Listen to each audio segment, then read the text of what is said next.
Welcome to week 5. Welcome to the first video in week 5, and welcome to the first of our New Testament videos. We have a long ways to go still in New Testament, but what a great topics we're going to be taking on. In this one, we take a survey of the four Gospels, Matthew, Mark, Luke, and John, and the beginning of Jesus' life here, his predicted coming, the chapters 1 and 2 of Matthew and Luke, and his birth and very early life. What a great beginning. It all starts with 4 legs make a solid table. It's a pretty easy, basic idea, isn't it? 4 legs make a table. I know you can have a 3-legged table, a 1-legged table. Oh, you can have, I suppose, a 5-legged table, but most times, this is just a simple magazine, Woodsmith magazine. I've gotten it for years. Here's a simple plan for a 4-legged table. Irenaeus, a 2nd century saint, is credited with this basic idea. 4 legs make a sturdy table. And he said by that, 4 Gospels are what's needed to make a sturdy presentation of who Jesus is and his life. He said 3, not enough. It's uneven. It tips. 5, superfluous. Too many. No. 4 legs make a sturdy table. So let's go with that idea as we look at Matthew, Mark, Luke, John, the 4 legs over the course of the 1st century who tell us the story about Jesus. Let's start with Matthew. Matthew, tax collector, as we know, a man familiar with lists, numbers, rules. And boy, we certainly find that with Matthew. Here's a man who is numerically oriented. 3, 5, 7, those are his favorite numbers. He loves lists. He begins with a genealogy, after all. And he's speaking and writing specifically to his own people, the people of Israel. It's all an interesting business. Of that numbers, you'll see many instances of it.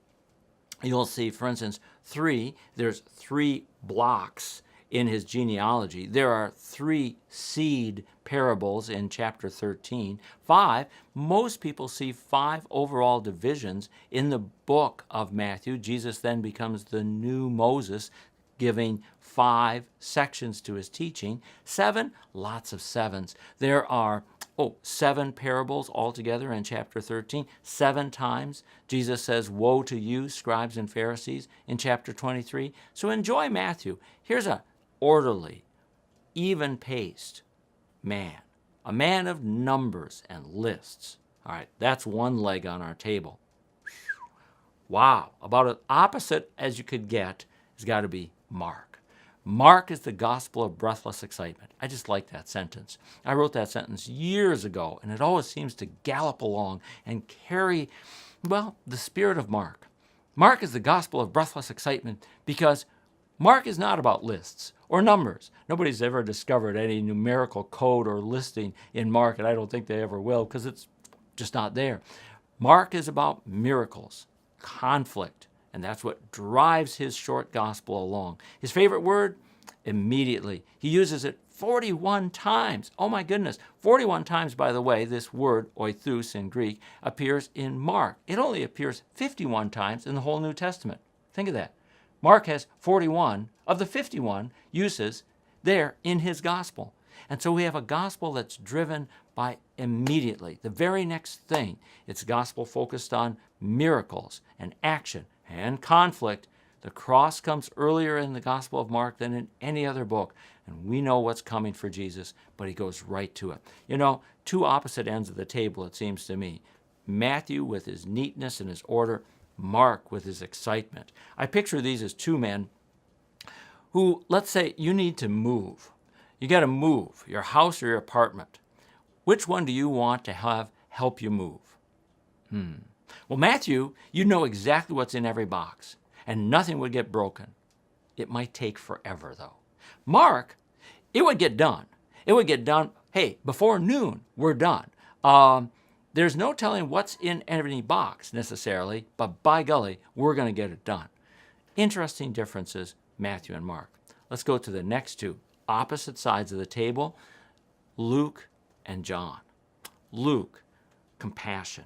Compassionate relationship. You know, if anybody knows that theme biblically that we've been talking about, it's got to be our man Luke.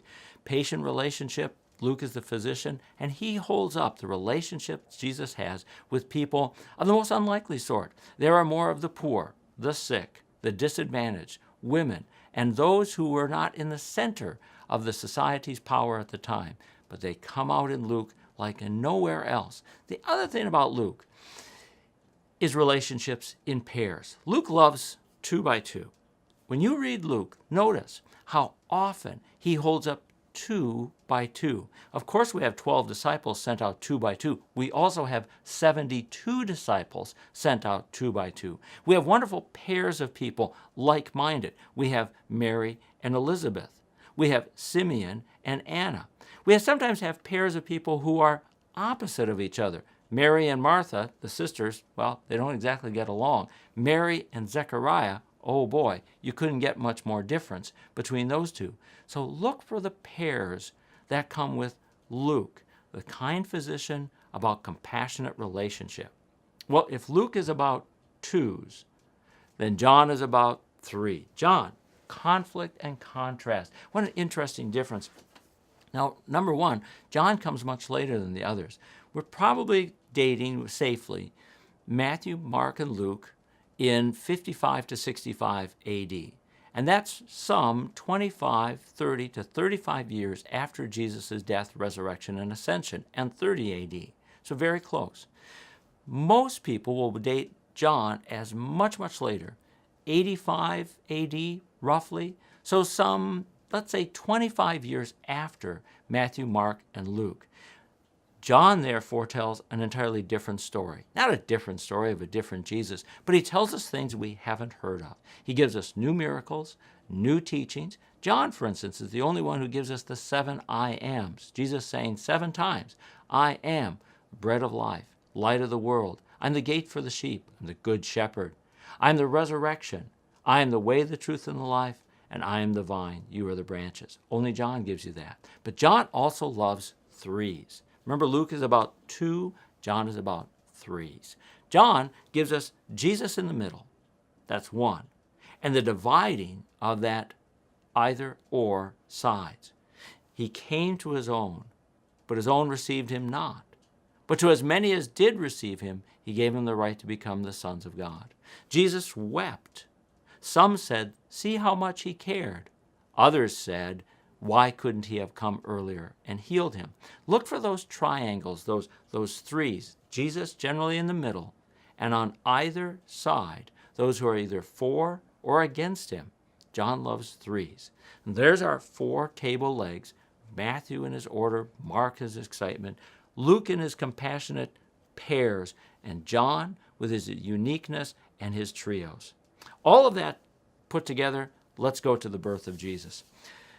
Grace upends your world. Boy, if it ever came true, it sure happened as this news comes. Here's our old friend, the crowbar. Remember this theme? When the message of grace comes, your world gets flipped upside down. When the announcement comes that Jesus is here, or even before, when the announcement comes that Zechariah and Elizabeth, a sort of New Testament Abraham and Sarah, who have never had a child, are finally going to have a child. This great news of grace upends their world. Zechariah, he can't believe it, and he's turned mute. When the announcement comes to Mary that she's going to be the one who's finally going to have that one we've waited for since Genesis chapter 3, that seed that's going to crush the serpent's head, her world is turned upside down. Joseph's world is turned upside down. He's planning to divorce her. He can't imagine anything else. And now, finally, the angel comes with dreams. Doesn't that sound like the Old Testament? To reassure Joseph, no, it's all right. So grace upends your world. And then Jesus is born in a stable. Is this greatness that looks like greatness? Remember our theme from Ulysses S. Grant? The Son of God is born.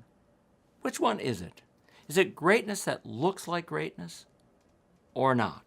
Well, when you're born in a stable, I'm not sure that that's exactly the greatness we expected. Isn't that of a lower sort? But then, heaven's pulled back, the curtain is pulled back, and the whole choir of heavenly angels start to sing. I think we'd say greatness looks like greatness.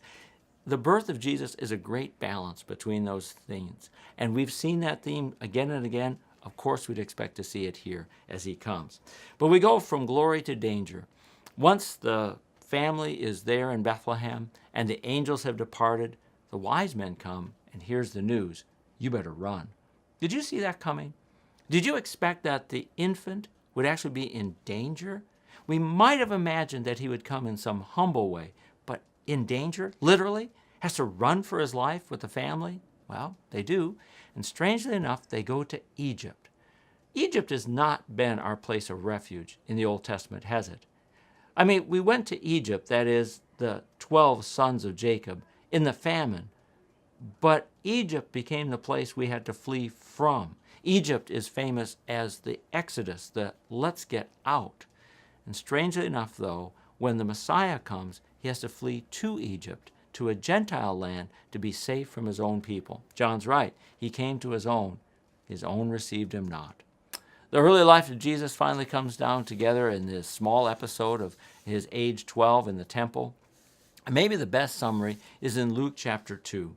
Luke says, Jesus increased in wisdom and stature and in favor with God and man. Doesn't that just balance all four aspects? He increased in, well, some things that we'd expect. Stature. He grew. In favor with men. That is, he grew socially and physically. He increased in wisdom. That's hard to imagine. And there's the balance between being true God and true man, between all-knowing and yet also true man developing. And in favor with God. And the Father is about ready to say, and that's what we're going to soon hear, this is my beloved Son, in whom I'm well pleased. And so we've begun the story of the 4 table legs that make a sturdy table and the beginning of the Messiah's coming. Let's go on from here to his teaching and his miracles.